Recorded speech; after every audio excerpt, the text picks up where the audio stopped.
Et aujourd'hui, Raphaël, c'est Hubert qui me disait ça, il a amené 3 personnes. Mais c'est ça en fait que j'attends de chacun de vous. Et tout à l'heure, j'ai été encore agréablement surprise. Je mets mon code Nemdi, naturel, équilibré. Et sur le M, j'avais mis Nemdi. Et puis Raphaël m'interpelle, il me dit, madame, vous vous êtes trompée. C'est pas Nemdi, c'est mesuré. Je dis, waouh, il a tout compris. Il a tout compris. Parce que quand vous avez compris ça, vous avez compris l'essentiel. Je veux reconnaître ma chère madame de Souza qui est là, elle fidèle au rendez-vous. Je veux reconnaître ma sœur de Bada. Je veux reconnaître une dame, madame Goumissi Constance. Elle est venue ici pour le dernier séminaire pour le cancer. Comme elle a dit, elle était un peu sceptique. Elle a entendu le message à la radio, et puis elle s'est dit, bon, pourquoi pas. Et c'est une grande, elle a déjà utilisé beaucoup de médicaments, fréquente dans les hôpitaux en France. Et cette femme est venue, et je peux vous dire que depuis le mois de janvier, mais j'ai vu une combattante. Une femme qui a cru à la chose. Elle est ici tous les midis pour manger. Elle vient ici, elle a acheté les soins, elle a commencé le traitement. Elle s'intéresse à la chose, elle pose des questions. Elle est dans un mouvement de changement. Tata, je veux te dire bravo. Bravo parce que vraiment tu es une combattante. Et il faut qu'on l'applaudisse. Elle est derrière, c'est les qui en bleu. Et elle s'est levée. Lève ton corps, Tata, ils t'ont pas bien vu. Elle était là hier et vous voyez comment elle bousculait le médecin. Parce qu'elle revient de loin. Et qu'elle a vu comment elle a changé son alimentation. Elle n'avait même pas encore commencé le traitement. Elle venait manger ici simplement. Elle me dit, mais ma chérie, tu vois comment je suis déjà en train de maigrir. Uniquement en bougeant sur l'alimentation. C'est pour vous dire que ce qu'on vous essaye de partager, et maman vous l'a dit, c'est partager. C'est pas garder pour nous. Et il y a des choses essentielles qu'on doit vous dire. Papa l'a dit, et le message qui résume toute sa vie, si vous avez pris le temps de lire ce qu'il a mis, aucun homme ne peut mourir. Vous vous imaginez? Aucun homme ne peut mourir en paix. S'il n'a pas fait tout ce qu'il faut pour que les autres vivent, s'il n'a pas cherché ou dit quel est le chemin d'une mort pacifiée. Mort pacifiée, moi je crois que mon père, il a eu. Hein. Il a clamé ça et il a eu. Il n'a pas porté des béquilles avant de mourir. Il n'était pas dans un hôpital sous perfusion en train de mourir. Il était comme moi, debout sur le champ de bataille. Il s'est couché dans son lit et le Seigneur l'a enlevé. Ça, c'est la mort que je souhaite à chacun de vous. Mais je vous dis, il y a un chemin qu'il faut prendre. Et comme je vous dis aujourd'hui, quand je vois aussi les médecins, je vous l'ai dit hier, qui m'accompagnent et qui croient en cela, j'étais tellement heureuse hier quand le professeur a dit, c'est la première médecine. Parce que depuis que je suis dans le ventre maternel, c'est ce que je fais. Mais comment je le fais? Donc je viens partager avec vous ce que je sais. Comme je l'ai dit, je ne suis pas néphrologue, je ne suis pas cardiologue. Mais moi, dans ma formation, mon père, vous êtes d'accord avec moi? Si il n'y a pas de connexion entre le corps, pourquoi nous sommes debout? Et donc, vous qui êtes là, je vous appelle, il y en a qui sont naturopathes. Ceux qui ne sont pas naturopathes, c'est la première chose sur laquelle je veux insister. Le corps est un tout. Et je ne peux pas comprendre le fonctionnement du rein. Et ça, c'est vraiment la révélation que je veux faire pour les personnes qui viennent pour la première fois. Je ne peux pas comprendre le fonctionnement du rein si je ne comprends pas.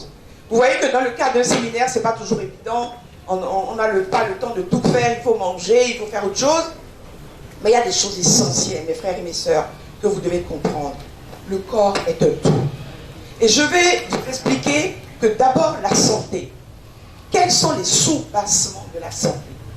On vous en a parlé plus ou moins hier, mais j'ai fait un petit schéma qui vous présente le carré de la santé. Les 4 piliers de la santé.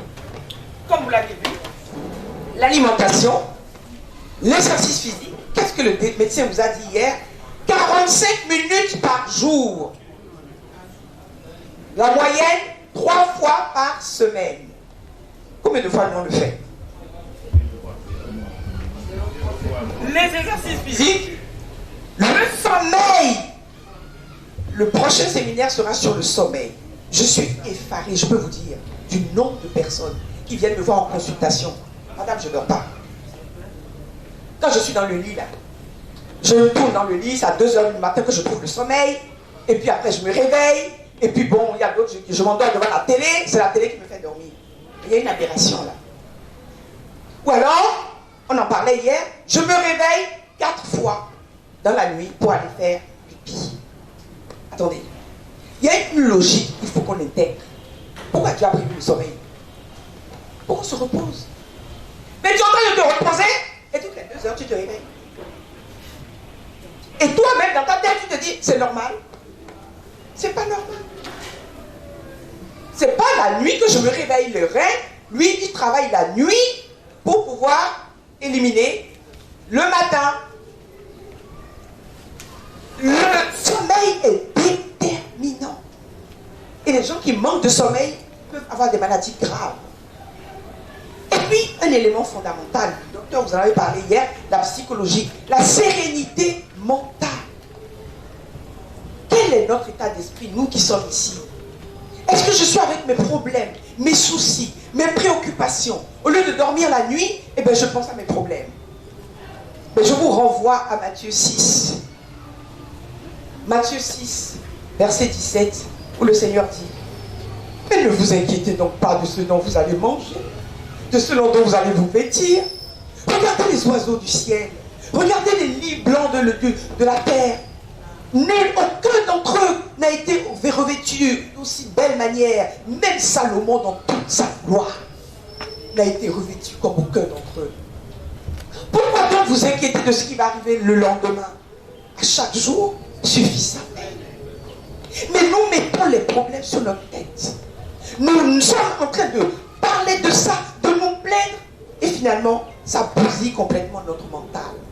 Et ça nous empêche d'avoir la bonne santé. À chaque jour suffit sa paix. Mes frères, laissez les problèmes.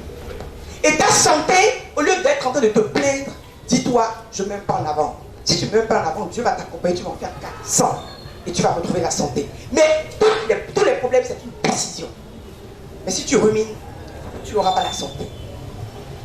Soubassement du carré de la santé. Si vous vous retrouvez dans tous ces éléments-là, vous avez déjà le début, vous êtes dans la santé. Et ceux qui le pratiquent peuvent le dire. Et je vais insister tout à l'heure sur l'alimentation. Mais avant d'aller sur l'alimentation, il y a des éléments que je veux vous expliquer. Vous allez voir comment Dieu, dans la Bible, on dit c'est le premier médecin. Le Dieu qui guérit. Mais c'est le premier médecin. Et vous allez voir que même dans la manière dont il a conçu le corps, c'est un Dieu qui pense. Regardez ce que j'ai fait là. Je vous ai mis de côté les organes qu'on appelle les émonctoires. Émonctoire, pour décoder cela, c'est un élément, un organe qui élimine, émondé, émonctoire.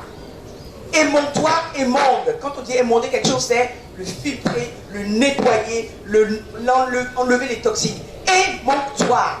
Nous en avons 5. Et retenez-les bien. L'un ne fonctionne pas sans l'autre. Vous avez le foie, qui est le premier, lui c'est le chef d'orchestre. C'est pour ça que je dis, c'est une aberration de parler du foie, du rein, sans parler du foie. Je vais vous le montrer tout à l'heure. Le foie, les intestins,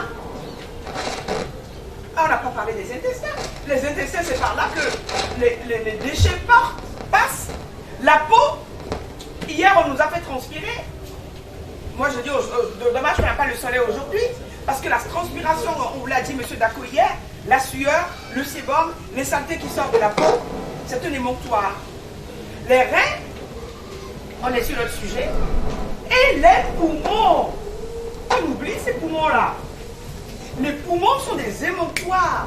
Notre oxygène, l'eau, les acides gras, les huiles que nous mangeons. Est-ce que vous savez qu'une partie des huiles sont éliminées par les poumons? Vous ne le savez pas, mais je vous informe. Une partie des huiles et des graisses, acides gras que nous mangeons, sont éliminés par les poumons. Donc, 5 émonctoires. Et regardez la logique de Dieu. Il y a une seule porte d'entrée qui est généralement la bouche, et vous avez 5 organes d'élimination.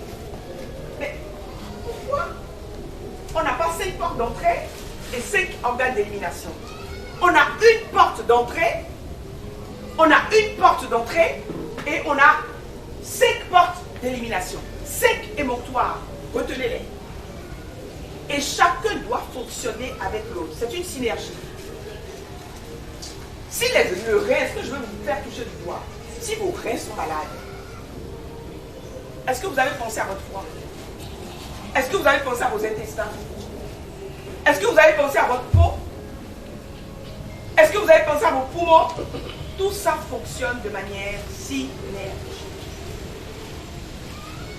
Et vous avez 5 apports toxico-toxiniques, c'est-à-dire les toxines qui viennent maintenant dans notre corps. Il y en a 5. Dieu équilibre. 5 sources d'apports toxiques, toxico-toxiniques. J'emploie des termes un peu trucs, mais c'est les toxines, les déchets, si vous voulez. Tous les déchets que nous faisons rentrer ou qui sont éliminés par notre corps. Il y en a 5. Vous avez les toxines exogènes. Toxines exogènes, je décode. Lorsque je me couche la nuit pour dormir et que je mets du mosquito, ou bien dans ma chambre, je vaporise des bombes, je suis dans une soupe de toxines exogènes. S'il y a des gens qui ont l'habitude de faire ça, arrêtez de faire ça. Parce que voilà l'une des causes qui perturbe votre sommeil. Je respire cela, je respire de mauvaises fumées, je respire de mauvaises odeurs. Je suis, voilà, les toxines exogènes, elles nous environnent, toutes sources de toxines que nous prenons, première source. Maintenant, les toxines intestinales.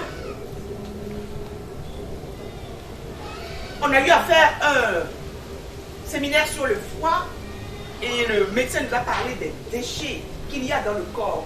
Sources intestinales, les intestins sont un endroit où vous pouvez en faire un jardin de parfum ou un jardin de pureté.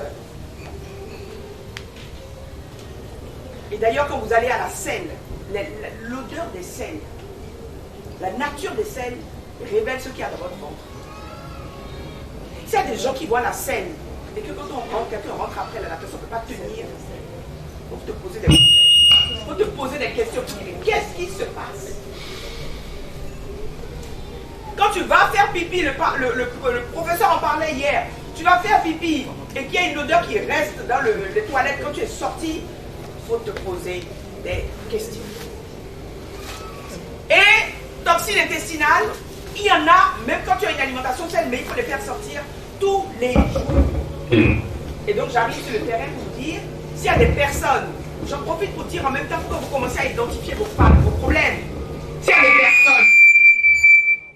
personnes ici qui ne vont pas à la selle au moins 2 fois par jour, il n'y a pas là. Il y a pas là, vous êtes malade. Je dois aller à la selle tous les jours. Une fois, et je dégage bien. Ce n'est pas des crottes dures qui sortent là.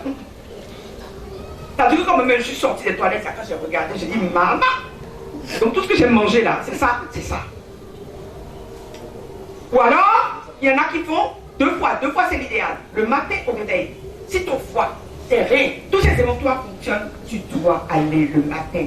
Entre 6h et 8h, ça doit sortir. Si ça ne sort pas, pose-toi des questions. Tu as mangé le petit déjeuner du matin, tu as mangé le repas de midi, tu prends le goûter de l'après-midi, vers 18h, 19h, les intestins doivent te dire, toc, toc, toc. Ça doit sortir. 2 fois par jour, sinon, idéalement, 1 fois par jour. Mais bien, c'est-à-dire que vous remplissez les toilettes. Et ce n'est pas comme de l'eau, hein. Ferme, normal. Les toxines intestinales, deuxième source. Les poisons naturels. Alors, c'est quoi les poisons naturels? Je vais vous dire. Poison naturel, lorsque je prends un aliment naturel, même lorsque je prends un fruit, et c'est là que je vais étonner beaucoup de personnes. Parce que les gens, quand on commence à dire régime bio, on dit les fruits. Mais est-ce que vous savez que les fruits produisent aussi des déchets? Pas bien ça. Et cet alcool doit être éliminé.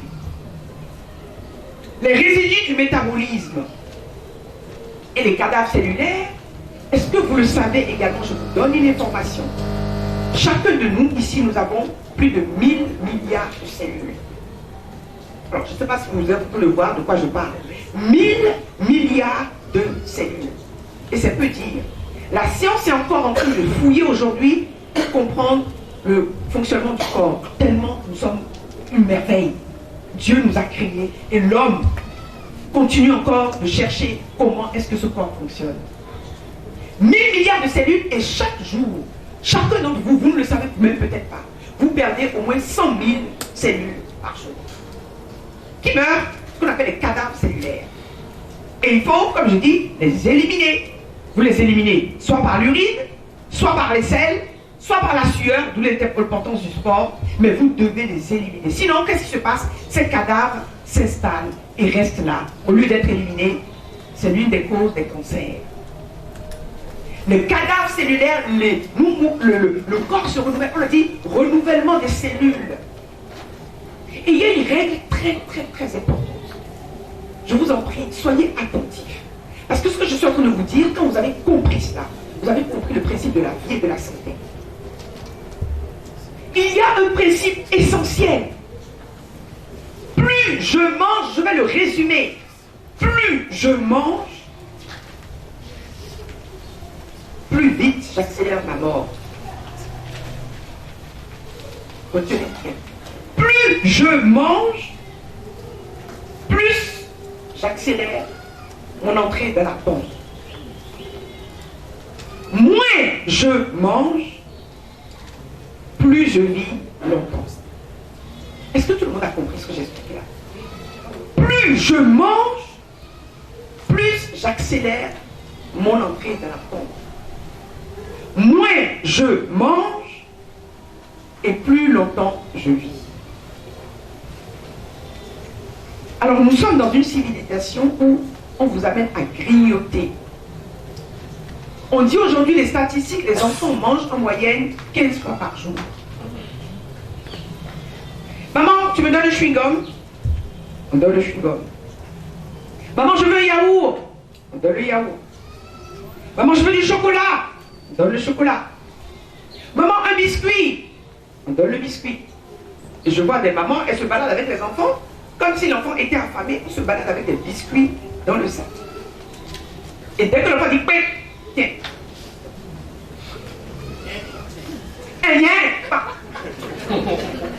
Mais c'est incroyable. C'est déjà depuis le berceau que nous fabriquons des malades. Parce qu'un enfant, jusqu'à l'âge de 4, 5, 6 mois, Dieu a prévu ce qu'il faut. 6 repas par jour.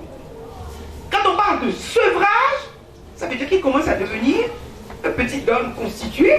On passe à 4 repas et après progressivement à 1 an, il est à 3 repas. L'enfant mange le matin, le midi et le soir. Et ça, si les parents commencent à l'appliquer dès le bas âge, vous avez des enfants équilibrés. Parce que l'une des causes des rhinopharyngites, des rhumes à répétition, des amygdalites, des allergies, je vous dis, c'est le non-stop alimentaire. On mange, on mange, on mange. Et c'est valable pour vous les adultes. Lorsque je dois manger un repas équilibré, on va venir tout à l'heure sur ça, qu'est-ce que je fais? Ben, midi et 2, je me contente de shawarma. Ou alors, je n'ai pas le temps, je commande un sandwich. Le matin, ben, j'ai pas le temps, et puis il faut quand même que je remplisse le ventre. Un sandwich. Et quel sandwich? Au bord de la voie, là, je les vois. On s'arrête. Le pain blanc, là, on a coupé ça comme ça. On ouvre dedans. Et qu'est-ce qu'on met dedans? Du beurre, des saucisses, du jambon, des saucissons ou de l'œuf. Alors quand vous allez du côté de Topa, c'est encore autre chose. On vous met l'avocat. Après, on vous prend le macaroni qu'on vous met dedans. On vous prend l'œuf qu'on vous rajoute dessus.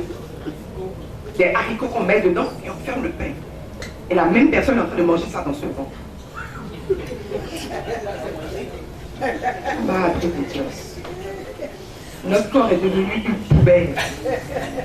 Une vraie poubelle. Parce que si vous pouvez voir comment, quand vous envoyez ce genre d'aliment dans le corps, il réagit. C'est pour l'horreur. Le principe, c'est apport toxico-toxinique. Et tous les jours, ces toxines-là, elles sont reconstituées et vous devez les éliminer. Tous les jours. S'il y a des gens qui sont venus en émission aujourd'hui, vous avez eu des toxines exogènes. Vous avez respiré des gaz d'échappement. C'est des toxines exogènes. Mais où vous les éliminez? Alors imaginez, vous accumulez ça sur 5 ans, 10 ans, 15 ans. Après, vous êtes étonné que ces émonctoires, ces organes extraordinaires soient détruits. Je vous dis, pour que l'homme arrive à détruire le foie, vous savez ce que c'est? Destruction du foie, cirrhose et puis cancer. Pour qu'on arrive à détruire les reins, pour qu'on soit sous dialyse toute sa vie, pour que la peau soit abîmée. Je vous ai dit, on fait des journées pédagogiques ici. Je vois déjà les adolescents, 15 ans, 16 ans, si vous voyez la qualité de leur peau. Acné, taches, la peau ne ressemble à rien. Et elles passent leur temps à mettre des fonds de teint pour masquer tout cela. Si tu as une belle peau, il n'y a pas besoin de fond de teint.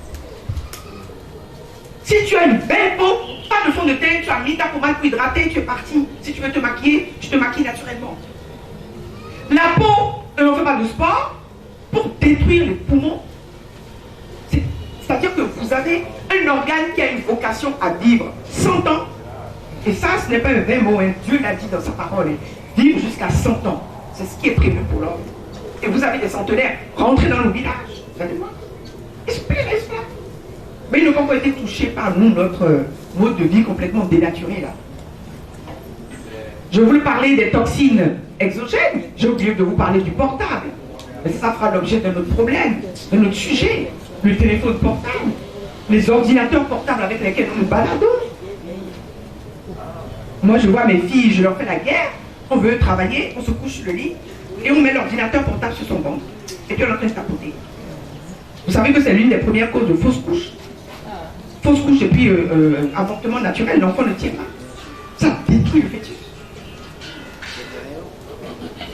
Les hommes qui prennent l'habitude de mettre des portables dans les poches ici, ou dans les poches ici, vous êtes en train de vous faire vous-même des handicapés, des amputés sexuels. D'abord pour le cœur, vous détruisez votre cœur.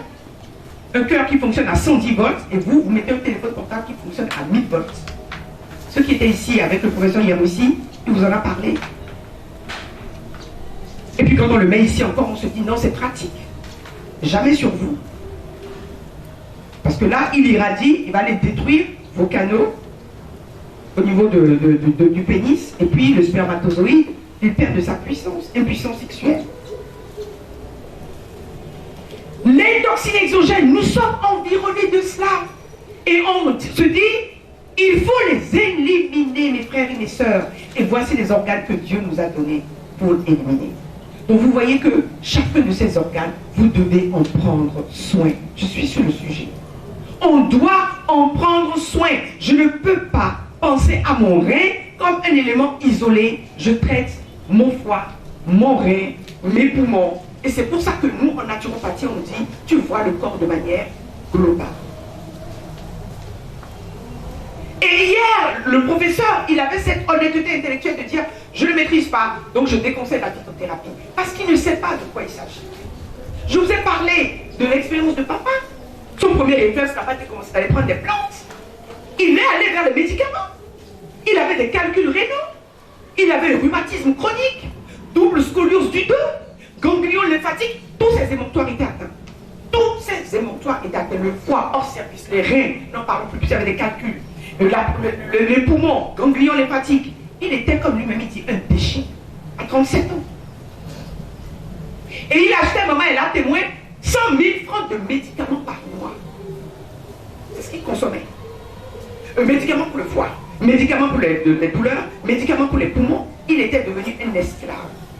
Comme peut-être certains d'entre vous ici. Je vis avec mes médicaments.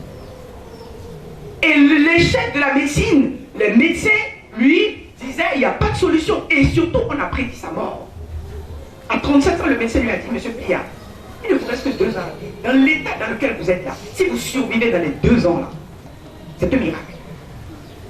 Mais nous croyons à un Dieu qui est le Dieu des miracles. Et donc, il a pris Dieu au mot, il a changé son alimentation grâce à maman. Et je vais vous dire les choses toutes celles qu'il faisait pour rétablir ses reins. C'est pour ça qu'hier, quand le médecin disait les tisanes, je dis à tisane et tisane. Évidemment, tu ne te lèves pas pour aller prendre n'importe quoi.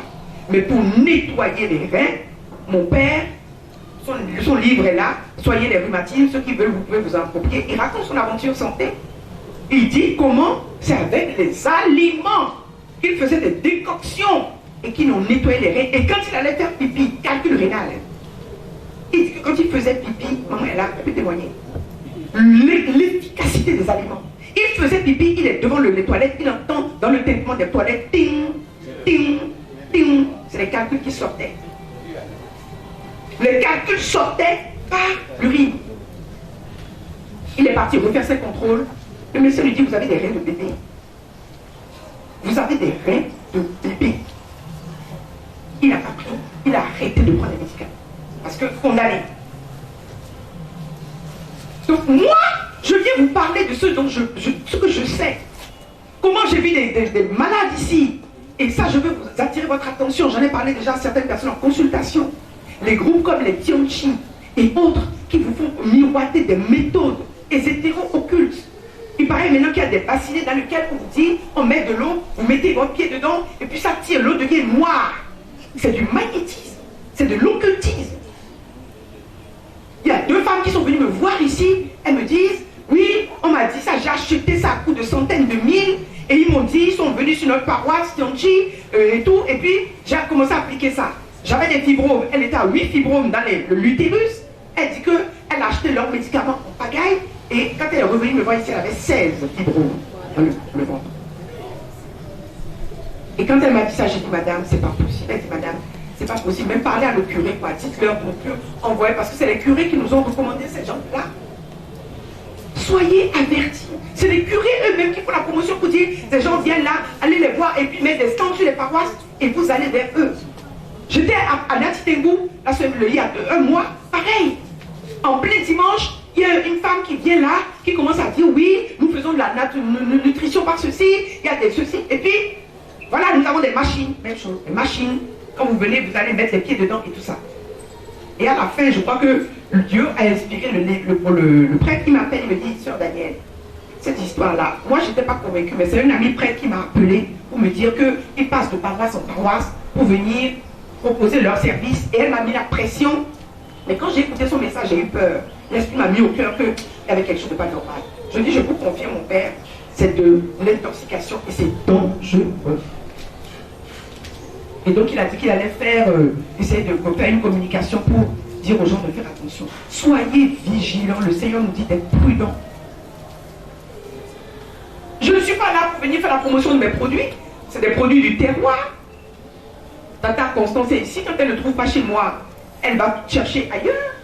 Elle me faisait le témoignage sur le pollen. Elle me dit, mais Daniel, je me suis rendu compte que ton pollen n'a rien à voir avec le pollen qu'on vend dehors. Je suis partie acheter un faux pollen qui ressemblait à rien. Moi-même, quand j'ai mis dans la bouche, je dis, ça, c'est pas possible. Mais moi, je dis, je vous propose ce qui est bon. Mais nous sommes dans une mentalité où on se dit, c'est cher, mais notre corps n'est pas cher pour nous. Il est temps qu'on se réveille. Et je veux attirer votre attention parce que c'est un espace où je peux passer l'information sans inquiétude. Vous voyez, quand je suis dans les assemblées, ceux qui étaient là le dimanche, le mardi, quand je suis passé à Saint-Michel, je n'ai pas cité de nom de marque. Parce qu'on m'a déjà attaqué. Ils m'ont attaqué. C'est des puissances d'argent, c'est diabolique. Et ils savent que quand tu rentres dans ce créneau, on peut te tuer. Mais papa m'avait dit, fais attention, jamais de nom de marque sur les ondes. Je dis jamais Coca, Fanta, jamais. Parce que pour vous dire, le bruit ne fait, le mal ne fait pas le bien ne fait pas de bruit. C'est le mal qui méfiez-vous. Les Okangaines, voilà encore un autre truc. Okangaines. Le truc multi-guérison, vous prenez ça, tous vos problèmes sont guéris. Mais où est-ce que vous avez entendu ça? Je mange des cochonneries, je fais n'importe quoi, et puis je prends un médicament miracle, multi-guérison qui va tout guérir dans mon corps. Je mange n'importe quoi, et puis on me dit, prends une eau là, l'eau Kangaine là, si tu prends, ça va nettoyer ton corps. Mais attendez, parfois je me demande si nous-mêmes nous réfléchissons, et les gens se jettent dessus à coup de publicité. J'ai mon amie ivoirienne ici, c'est pareil, en Côte d'Ivoire, elle me dit c'est pareil. On lui a même proposé, viens, tu vas gagner ton argent, et puis si tu fais, tu vas parler des gens, et puis ça va aller, ton argent va gagner. Mais fiez-vous. Elle a dit beaucoup de ces personnes, elle a eu l'esprit lui a dit, ne demande pas. Mais toutes ces personnes qui sont venues dire aujourd'hui, elles sont par terre. avec des stocks et tout ça là, par terre. L'argent est fou pour l'argent pour lui. Or, ce dont je vous parle, c'est une expérience de 50 ans. Il s'est appliqué, s'est mis en pratique, lui-même, sa vie est un témoignage. Moi-même, je suis ici, et toutes les personnes autour de nous qui mettent en place cette pratique, ça marche. Mais il faut, et ça j'en parlais aussi avec quelqu'un, si vous n'avez pas la volonté et la décision, vous n'allez pas faire. Et c'est pour ça que je parle aux femmes. Quand papa a décidé de changer son alimentation, c'est maman qui était là. C'est elle qui fait la cuisine. Je salue beaucoup de tatas qui sont là, qui viennent au cours de cuisine. Et quand elles-mêmes viennent, elles disent, hey, en tout cas la connaissance c'est quelque chose, hein. Il vous est bon. Vous ne nous l'aimez, elle est bon. Alors que la nourriture, elle est tellement simple. Mais je suis ici, je fais comme toi. Tu peux rester à la maison. Elle dit, il laisse tomber cette histoire-là. Les gens qui restent assis à la maison, c'est des gens qui meurent vite. Elle est toujours quelque part dans une invitée par-ci, invitée. Et c'est ça, ce qu'on souhaite à tout le monde, c'est qu'à 80 ans, 90 ans, tu marches, et non pas à autour. Non, non, c'est pas ça. C'est pas ça le plan de Dieu pour nous. Donc je reviens aux éléments fondamentaux. Quand vous avez compris ça, vous commencez à comprendre le concept de la bonne santé. La bonne santé, c'est je n'ai pas besoin de médicaments. Je ne me balade pas avec des médicaments. Quand le médecin m'a dit de prendre les médicaments, c'est vrai. Je ne dis pas arrête le médicament du jour au lendemain. C'est un processus. Tu commences à nettoyer, tu répares, tu commences la bonne alimentation. 1 an, 2 ans, au bout de 3 ans, je peux te dire que tu peux laisser les médicaments. Et tu en formes. C'est pas plus que j'ai tout arrêté, non. Donc si tu le fais, je te dis, fais aux autres de bonne volonté, tu verras les fruits. Les Raphaël sont là, Madame de Souza là. Ils ont appliqué et ils-mêmes, ils voient aujourd'hui. Comment ça se passe? Je suis une femme, je passe de la ménopause. Si j'ai une bonne alimentation, il n'y a pas de bouffée de chaleur. Il n'y a pas de vertige, il n'y a pas de ceci ou cela. Je suis dans l'équilibre. Donc, l'alimentation, quels sont les grands principes alimentaires? Maintenant que j'ai posé les grands soubassements de la santé, je vais vous parler maintenant des grands principes alimentaires. Et ceux qui veulent aller plus loin, vous avez mon livre que j'ai écrit, Santé et longévité par l'alimentation. Je sais que beaucoup en ont déjà, mais ceux qui ne l'ont pas, essayez de l'avoir, parce qu'il est fouillé, il est préfacé par Monseigneur Adjou, il est fouillé et ça vous permet d'avoir tous les bons aliments que vous pouvez avoir sur la terre du Bénin là. C'est ici, avec leurs vertus, leur rôle dans le corps, et puis tous les aliments dangereux que vous allez voir tout à l'heure en atelier, ils sont également décortiqués et leur effet sur le corps.